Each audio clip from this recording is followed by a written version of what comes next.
Rencana penerapan perjanjian RCEP atau Kerjasama Ekonomi Komprehensif Regional di kawasan ASEAN disikapi beragam oleh sebagian masyarakat Indonesia. RCEP adalah kesepakatan perdagangan antara 10 negara ASEAN dan 5 negara mitra ASEAN yakni Tiongkok, Jepang, Korea Selatan, Australia, dan Selandia Baru yang berlaku mulai 1 Januari 2022. Kesepakatan ini bertujuan untuk menurunkan tarif masuk, membuka perdagangan jasa dan investasi di antara negara-negara anggota. Kekhawatiran diungkapkan seorang pemilik usaha kecil kerajinan dan aksesoris di Bogor, Jawa Barat. Agak khawatir lah, karena kalau nanti barang impor bebas masuk, pasti persaingan jadi lebih berat. Apalagi barang-barang dari Cina kan harganya murah banget ya.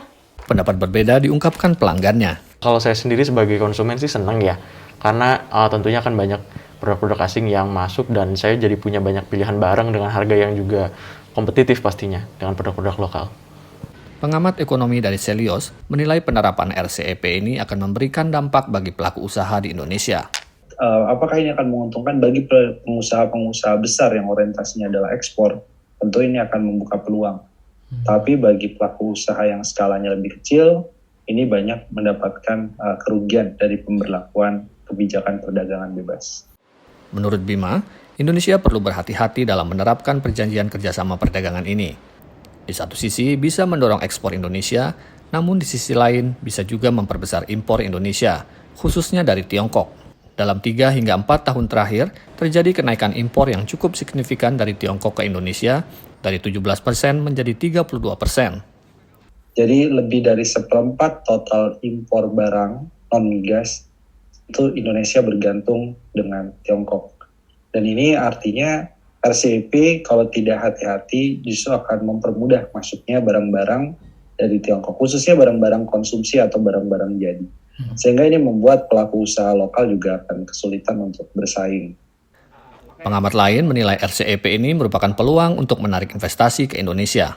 RCEP ini kan peluang juga untuk investasi juga sebenarnya. Jadi kita berharap ada investasi dari negara-negara di utara, terutama ada di situ masukan China juga ikut ya berperan, dan kebetulan juga India tidak ikut ya. Jadi sebenarnya peluang relokasi industri yang sekarang sedang marak juga ya dilakukan banyak perusahaan-perusahaan global itu menjadi peluang juga buat negara-negara di ASEAN, terutama di Indonesia ya.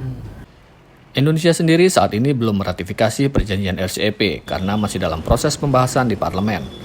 7 negara ASEAN dan 5 negara non-ASEAN peserta RCEP telah menyelesaikan ratifikasi dan menerapkan perjanjian ini mulai 1 Januari 2022. Selain Indonesia, Filipina dan Malaysia juga belum meratifikasi perjanjian RCEP ini. Dari Jakarta, Ahadian Utama, Indra Yoga, dan tim VOA.